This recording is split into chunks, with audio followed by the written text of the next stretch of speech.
इसका या उसका, बिहार किसका? वोटिंग की दहलीज पर खड़े बिहार में इस वक्त सबसे बड़ा सवाल यही है। नमस्कार, आप देख रहे हैं बिहार तक और मैं हूं नीरज। बिहार विधानसभा चुनाव में कौन जीत रहा है, अगली सरकार किसकी बन रही है, इस लाख टके के सवाल का जवाब ओपिनियन पोल की शक्ल में आना शुरू हो गया है। अंग्रेजी न्यूज चैनल टाइम्स नाउ ने पोलिंग एजेंसी सी वोटर के साथ मिलकर एक सर्वे किया है और इस सर्वे के मुताबिक नीतीश कुमार की अगुवाई में एनडीए की सरकार बिहार में फिर से बन सकती है। टाइम्स नाउ और सी वोटर के सर्वे के मुताबिक एनडीए गठबंधन को 160 सीटें मिलने की उम्मीद है और ये बहुमत से, मैजिक फिगर से काफी बड़ा आंकड़ा है। दरअसल 243 विधानसभा सीटें हैं बिहार विधानसभा में और उनमें अगर हम मैजिक फिगर देखें तो 122 सीटें जो पार्टी या गठबंधन जीत लेगा वो सरकार बनाने की स्थिति में होगा। और टाइम्स नाउ और सी वोटर का सर्वे कह रहा है 160 सीटें नीतीश कुमार की अगुवाई वाले एनडीए को। लेकिन इसमें एक कैच है, वो कैच ये कि बीजेपी को नीतीश कुमार से ज्यादा सीटें ये सर्वे दे रहा है। बीजेपी को 84 सीटें और नीतीश कुमार की जेडीयू को 70 सीटें इस सर्वे में मिल रही हैं। यानी भले ही एक सीट कम बीजेपी के हिस्से में आई हो चुनाव लड़ने के लिए, लेकिन वो सीटें ज्यादा जीत रहे हैं नीतीश कुमार से। ऐसे में हालांकि बीजेपी ने यह घोषणा की है कि मुख्यमंत्री नीतीश कुमार ही होंगे, सीटें चाहे जितनी भी आएं, लेकिन अगर आंकड़े कुछ ऐसे ही रहे तो नतीजों के बाद हमें थोड़ी बहुत खींचतान देखने को मिल सकती है। इसके अलावा आरजेडी की अगुवाई वाले जो गठबंधन, महागठबंधन है जिसमें आरजेडी, कांग्रेस और दूसरी पार्टियां हैं, उन्हें टाइम्स नाउ और सी वोटर का सर्वे 70 सीटें दे रहा है और एलजेपी और अन्य को, चिराग पासवान की पार्टी और बाकी बची हुई दूसरी पार्टियों को 7 सीटें मिल सकती हैं। तो इस तरह टाइम्स नाउ और सी वोटर के सर्वे को माने तो बिहार में अगली सरकार एक बार फिर नीतीश कुमार की अगुवाई में बनने जा रही है। लेकिन इसके बाद जब सर्वे के और सवालों पर आते हैं, इस सर्वे में पोलिंग एजेंसी ने लोगों से जो सवाल पूछे उनके जवाब थोड़ा चौंकाते हैं हमें। वो इसलिए क्योंकि 43.6% लोग ये कह रहे हैं कि जेडीयू और बीजेपी सरकार का काम खराब है। 42% लोगों ने सीएम के तौर पर नीतीश कुमार के प्रदर्शन को खराब माना है और तो और 54.5% लोग नीतीश कुमार की सरकार से नाराज हैं और उनमें से 29.5% लोग तो सरकार को बदलना चाहते हैं।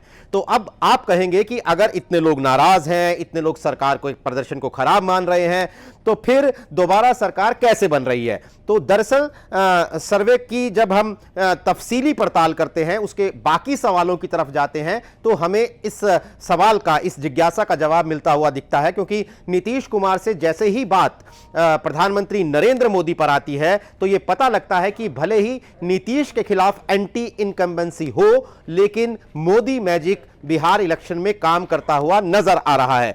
दरअसल 50% से ज्यादा लोगों ने प्रधानमंत्री नरेंद्र मोदी के प्रदर्शन को अच्छा कहा है।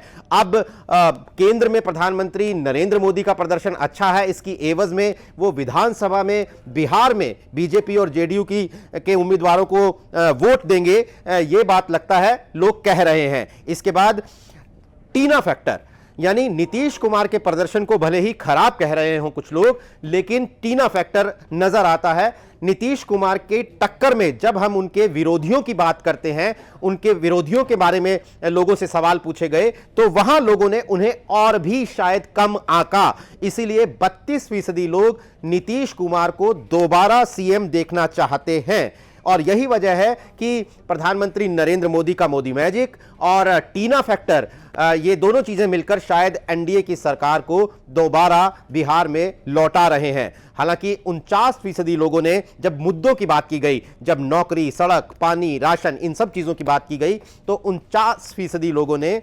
49% लोगों ने बेरोजगारी को सबसे बड़ा मुद्दा बताया।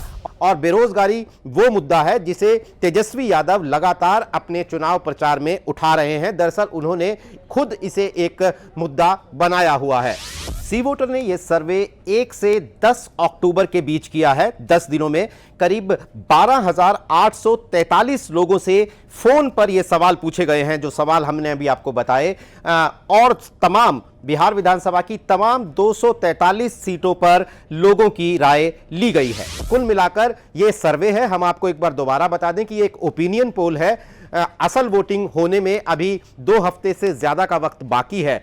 तो इस सर्वे को अगर हम माने, अगर 15 दिन तक लोगों की राय यही बनी रही तो एनडीए की सरकार दोबारा बन सकती है। 15 दिन पहले पोलिंग एजेंसी सी वोटर ने हिंदी न्यूज चैनल एबीपी के साथ मिलकर भी एक सर्वे किया था, और उस सर्वे में भी 141 से 160 सीटों के बीच एनडीए गठबंधन को मिल रहे थे। यानी पिछले 15 दिनों में लोगों की राय नहीं बदली है, और अगर अगले 15 दिनों में भी ये राय नहीं बदलती है तो फिर तेजस्वी यादव और चिराग पासवान के लिए चिंता का विषय हो सकता है। ये नीतीश कुमार दोबारा सरकार बना रहे हैं, ऐसा इस ओपिनियन पोल में सामने आ रहा है। हम आपको एक बार फिर बता दें कि बिहार में पहले फेज की वोटिंग 28 अक्टूबर को होनी है, दूसरे फेज की 3 नवंबर को, तीसरे फेज की 7 नवंबर को, और 10 नवंबर को नतीजे आएंगे। उस दिन ये तमाम ओपिनियन पोल क्या कह रहे हैं, सच कह रहे हैं या झूठ कह रहे हैं, इसका दूध का दूध और पानी का पानी हो जाएगा। बिहार तक पर आपको 10 नवंबर को होने वाले सबसे तेज और सटीक चुनाव नतीजे देखने को मिलेंगे। आप लगातार जुड़े रहिए बिहार तक के साथ।